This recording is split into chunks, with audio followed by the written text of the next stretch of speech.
All right, so we are going to work on graphing systems of inequality. So if you have colored pencils, you'll probably want to get those, and you'll definitely need some graph paper, and then really, quite honestly, we probably don't even need notebook paper. We can just do all of this on graph paper. So what we are going to work on is a system of inequalities. So that means that we have two or more inequalities, and we're going to graph them on the same coordinate plane, and we are looking for where the inequalities overlap is what's happening today. All right, so we have two or more inequalities, and we are going to graph them together. All right, so what we're going to do is we're going to graph the first one and shade. Then we're going to graph the second one and shade. And then the big part here is that our solution is going to be the shaded area that overlaps. So where both colors are shaded in, that is the solution.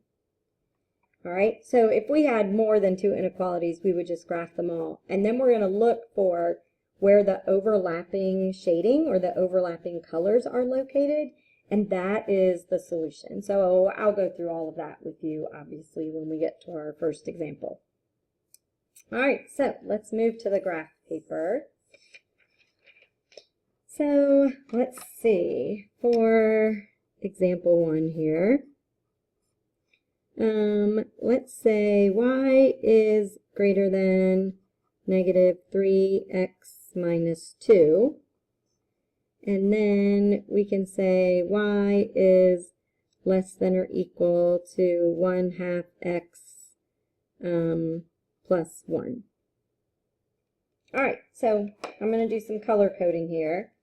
I'm going to do this one in orange, and then I'm going to do this one in blue. Imagine that, right? So what's going to happen is we're going to go straight to the graph. I'm going to completely do this first orange line first. And once that one is completely done, then I'll go to this one.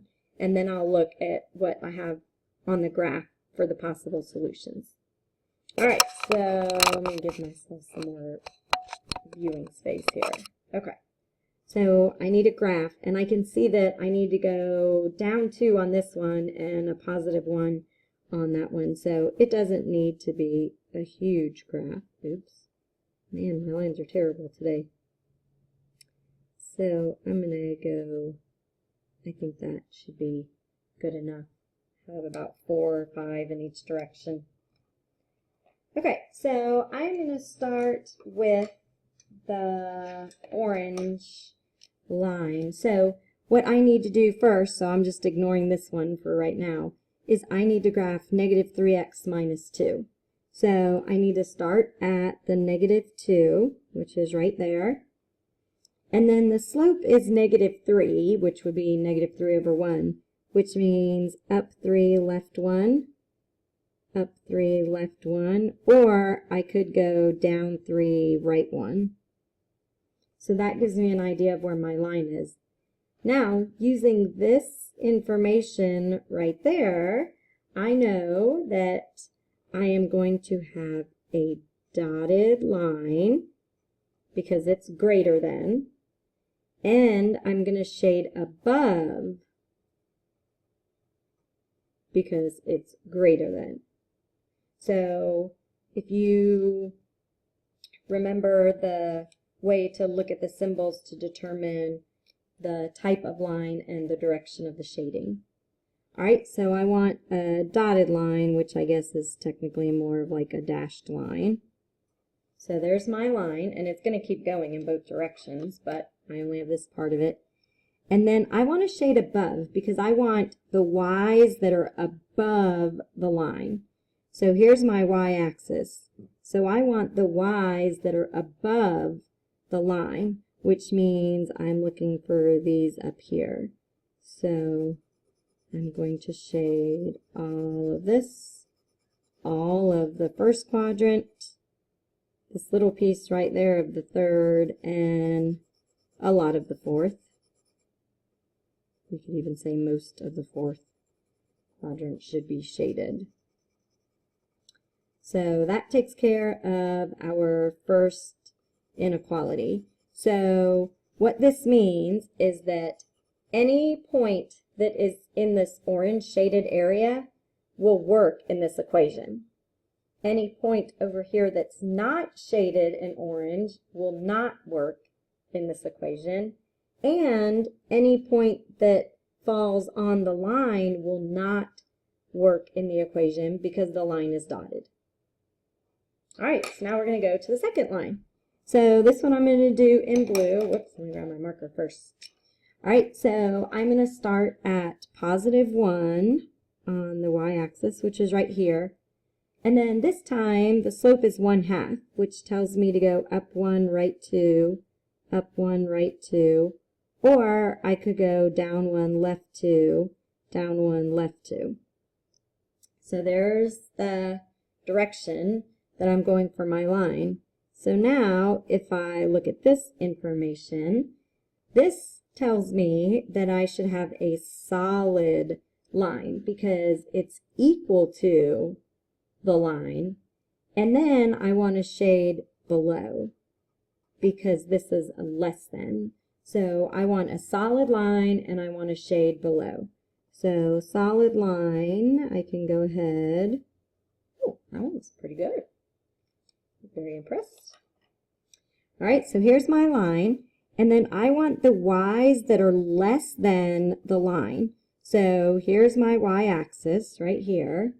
I want the y's that are below the line. So that's talking about all of these all in here. So I'm going to shade in a lot of the third quadrant and all of the fourth quadrant, and as you're noticing, I've got some overlapping going on here. So all of this gets shaded. All right, so now I need to analyze the information that I'm looking at here. So I know that if I pick a point in this part up here, any point in this part up here in the orange will be true in the first equation, but false in the second one. All right, any point that I pick down here in this blue part right here, this is going to be false in the first, but true in the second equation, because these are the points that will work in the blue equation, but they're not colored in orange. All right, if I pick anything out here, it's going to be false in both. False in both. Because it's not working out here. Oops, it's not working out here for the orange equation or for the blue equation. So then I go in this part all over here. So I'm up here in the first quadrant. I've got a little bit in the second, even smaller in the third, and oh my gosh, I keep hitting the paper, and more in the fourth. So all of these points are true in both. And that's what we are looking for right there. We want to know what points work in both problems. All right, so now, if I was here to ask you, I would ask you what the orange line means. So this orange line is not true for the first equation, and it's only true for the blue equation until it gets up to here. Once it moves above here, it's not true for the blue equation either. All right, on the blue line, this one right here is true for all the points in blue, but it's only true for blue and orange when it's right here. So what that means is that if we pick a point on the line from here to here, it will be true. If we pick a point on the line down here, it will not be true. But then any point in here will be true. So what I will most likely ask you is to give me a point that works. So I could pick 0, 0.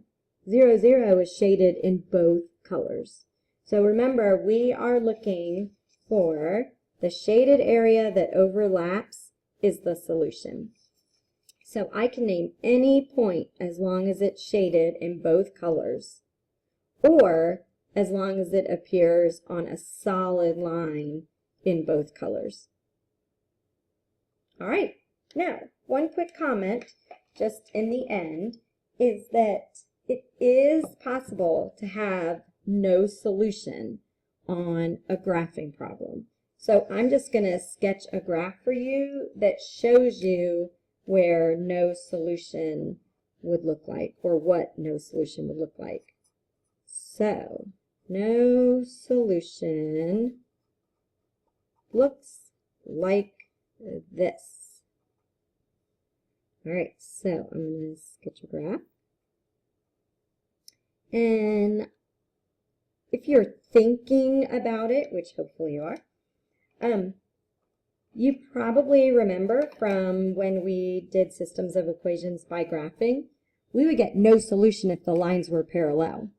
So let's say that we had this line going right through there, and we would have this line going right through there. So those lines are parallel lines. So that would be no solution if we were doing a regular systems of equations. But since we're doing systems of inequalities, we want to look for the shading. Now, if the orange was shaded down and the blue was shaded up, then they would overlap right there in the middle. But what would happen if the orange was shaded above, like this? I'm not doing perfect shading here, just getting it in quickly. And the blue was shaded below, like this. Then when we're asked where the overlapping shaded area is, there isn't one. So it is possible to get a no solution on a system of inequalities. And that would be because the shading areas do not overlap. All right, that covers it. So what you're going to be doing is taking the two inequalities separately. You're going to graph the first one, graph it and shade it. Then you're going to graph the second one and shade that. And you're looking for the area that overlaps. And that's where it's true for both. So if you were asked to pick a point that would work in the system, you would have to pick any point that was shaded in both colors.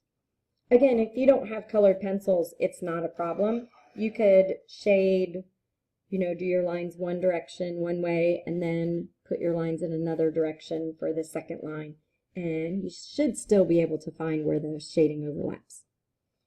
All right, you can go ahead and pick up your worksheet and rewatch the video again if you feel like you need more clarification.